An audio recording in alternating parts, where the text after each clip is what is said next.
Warning! Huwag nyo akong tularan ha, kasi account warning na ako sa TikTok. Inaamin ko, may mga pagkakamali ako na hindi ako naging careful sa pag-i-edit, and then yung judgment or critical thinking ko na either i-upload ko ba itong video na to or hindi. Ayun. So, meron akong account warning sa TikTok. Nakikita nyo naman siguro, no? Ibig sabihin, isa na lang. Isa na lang, malapit na tayo maban or mag-goodbye sa TikTok. Pero syempre, hindi ko yan papayagan. Kasi mula ngayon, mag-iingat na ako kung ano yung pwedeng i-upload and syempre, sa pag-i-edit. And in this video, I'm going to share my experience, my actual experience, and yung mga possible tips na basing from my experience na baka pwedeng makatulong sa inyo. At maiwasan nyo rin magkaroon ng account violation sa inyong accounts. Ito yung aking TikTok. Mapapansin mo yung account warning. Grabe, nakakalungkot, no? And bakit kaya? So, i-scroll up natin para makita natin kung ano yung apektadong video. So, ito na nga, no? Community guidelines violation. So, ito yung between siklista at yung XCAP na ongoing yung case na yon. So, kapag i-click natin, ganyan siya and couldn't play video.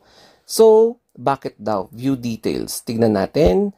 So, in here, violation reasons, dangerous activities, and challenges. Maybe because kahit na sinesensor mo yung bang-bang, may ano pa rin, medyo graphic, medyo trigger warning kasi yung eksena ng video, kaya natag na ganyan. So, if I'm not mistaken, ganyan, no?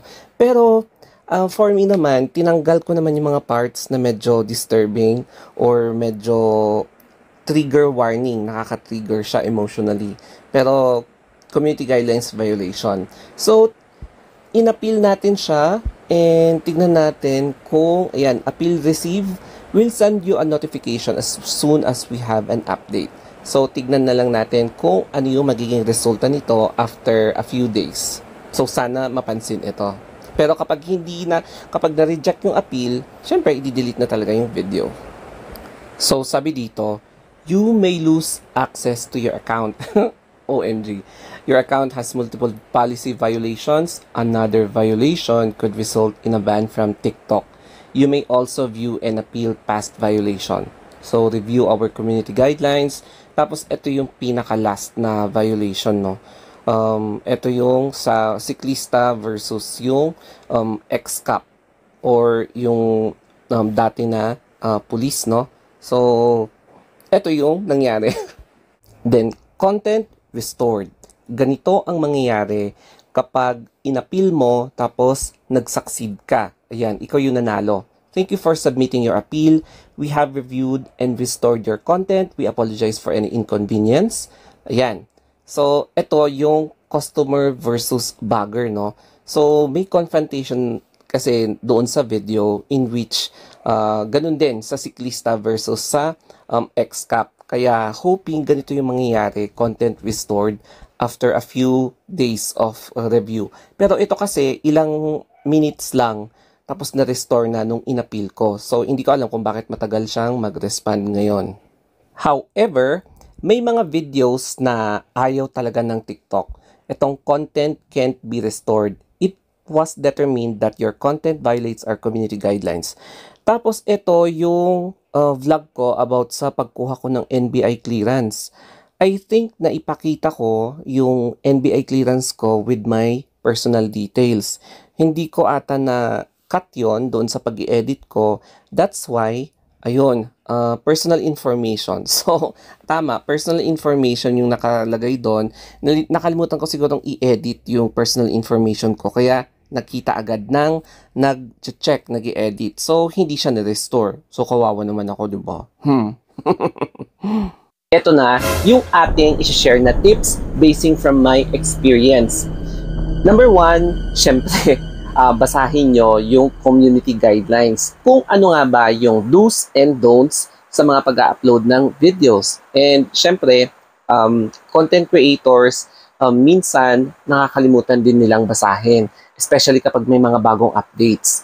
Number 2 is, syempre, iwasan talaga yung mga copyrighted materials, yung mga may music.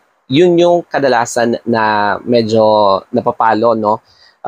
May mga copyright music na included na dun sa video na hindi in-incorporate dun sa TikTok. Or pwede rin hindi in-incorporate dun sa Facebook, ganun din sa YT. And, ayun, na-violate talaga. Number 3, eto na, yung mga videos na nakaka-trigger talaga, yung graphic, yung medyo nagkakagulo, nag-aaway, yung mga ganon, or may nangyayari talaga na hindi maganda na medyo nakaka-trigger talaga. So, tanggalin yon. And, ang gusto kasi ni TikTok is good vibes. Ayan, good vibes. Tapos, number 4 naman is kapag may hawak na bang-bang. So, naipakita ko naman siguro yung video na under review, kahit na sinensor ko mismo, no, yung kamay ng ex-cop na yon, mukhang ayaw pa rin, no? I'm not sure. Sana reconsider yung appeal ko para at least matanggal yung account warning ko, no? So, yun, iwasan na lang i-upload yung mga may ganon. May mga nakakalusot, pero meron ding hindi. Case-to-case basis, pero ako, ayun, na-violate. Okay, ang panglima naman is kapag hindi, gore. Gore naman is isa din na nakaka-trigger wherein merong mga, alam mo yun, yung tumatagos na red fluid from your body or yung mga fresh na karne or yung mga laman loob. Ayun, hindi rin yun pwede. Hindi rin yun pwede dito sa TikTok, sa FB, sa YT kasi matatag talaga yun as gore and hindi talaga siya comfortable to watch. And then, meron din yung mga dangerous drugs, yung mga hindi pa FDA approved, kung minsan kasi talagang tinatanggal ni Facebook. Kaya ngayon, napansin nyo siguro, hindi na ako masyadong nagpa-product review. It's because of that.